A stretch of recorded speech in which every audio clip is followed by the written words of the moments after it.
యెషయా గ్రంథము 3వ అధ్యాయము 1వ వచనం. ఆలకించుడి, ప్రభువును సైన్యములకధిపతియునగు యెహోవా పోషణమును పోషణాధారమును అన్నోదకముల ఆధారమంతయు పోషణమంతయు. 2వ వచనం. శూరులను యోధులను న్యాయాధిపతులను ప్రవక్తలను. 3వ వచనం. సోదెకాండ్రను పెద్దలను పంచదశాధిపతులను ఘనత వహించిన వారిని మంత్రులను శిల్పశాస్త్రములను ఎరిగిన వారిని మాంత్రికులను యెరూషలేములో నుండి యూదా దేశములో నుండి తీసివేయును. 4వ వచనం. బాలకులను వారికి అధిపతులనుగా నియమించెదను, వారు బాలచేష్టలు చేసి జనులను ఏలెదరు. 5వ వచనం. ప్రజలలో ఒకడిట్లును మరి ఒకడట్లును ప్రతివాడు తన పొరుగువానిని ఒత్తిడి చేయును.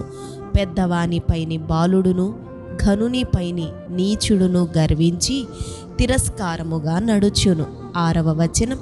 ఒకడు తన తండ్రి ఇంట తన సహోదరుని పట్టుకొని, నీకు వస్త్రము కలదు, నీవు మా మీద అధిపతివై ఉండువు, ఈ పాడు స్థలము నీ వశముండనిమ్మనును. 7వ వచనం. అతడు ఆ దినమున కేక వేసి, నేను సంరక్షణకర్తనుగా ఉండనొల్లను, నా ఇంట ఆహారమేమీయూ లేదు, వస్త్రమేమీయూ లేదు, నన్ను జనాధిపతిగా నియమింపరాదు అనును. 8వ వచనం.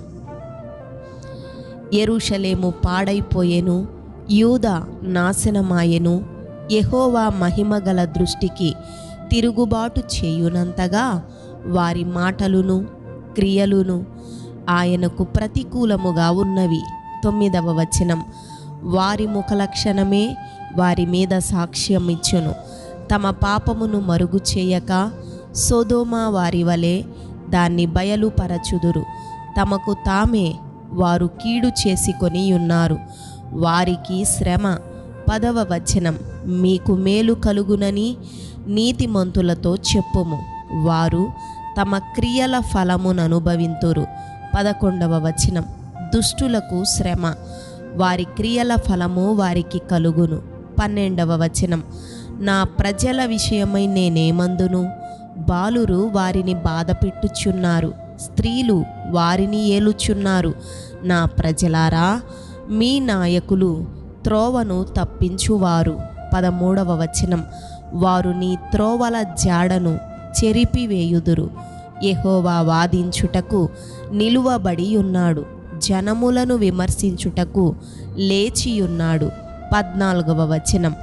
యెహోవా తన జనుల పెద్దలను వారి అధిపతులను విమర్శింప వచ్చుచున్నాడు. మీరే ద్రాక్షల తోటను తినివేసితిరి, మీరు దోచుకొనిన దరిద్రుల సొమ్ము మీ ఎండ్లలోనే ఉన్నది. 15వ వచనం.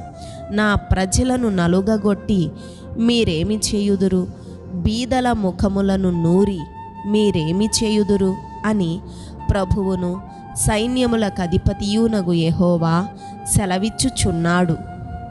16వ వచనం.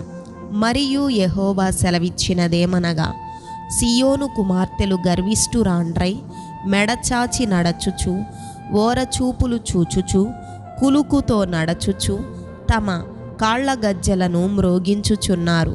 17వ వచనం. కాబట్టి ప్రభువు సియోను కుమార్తెల నడినెత్తి బోడి చేయును, యెహోవా వారి మానమును బయలుపరచును. 18వ వచనం. ఆ దినమున యెహోవా గల్లుగల్లుమను వారి పాదభూషణములను, సూర్యబింబ భూషణములను, చంద్రవంకలను భూషణములను. 19వ వచనం. కర్ణభూషణములను, కడియములను, నాణ్యమైన ముసుకులను. 20వ వచనం. కుల్లాయిలను, కాళ్ల గొలుసులను, వడ్డానములను, పరిమళ ద్రవ్యపు బరినలను. 21వ వచనం. రక్షరేకులను, ఉంగరములను, ముక్కు కమ్ములను. 22వ వచనం. ఉత్సవ వస్త్రములను, ఉత్తరీయములను, పైటలను, సంచులను. 23వ వచనం. చేతి అద్దములను, సన్నపు నారతో చేసిన ముసుకులను, పాగాలను, శాలువులను తీసివేయును. 24వ వచనం. అప్పుడు పరిమళ ద్రవ్యమునకు ప్రతిగా మురుగుడును, నడికట్టుకు ప్రతిగా త్రాడును, అల్లిన జడకు ప్రతిగా బోడితలయు, ప్రశస్తమైన పైవస్త్రమునకు ప్రతిగా గోనెపట్టయు, అందమునకు ప్రతిగా వాతయును ఉండును. 25వ వచనం. ఖడ్గము చేత మనుష్యులు కూలుదురు, యుద్ధమున నీ బలాఢ్యులు పడుదురు. 26వ వచనం. పట్టణపు గుమ్మములు బాధపడి దుఃఖించును, ఆమె ఏమీయూ లేనిదై నేల కూర్చుండును. ఆమెన్.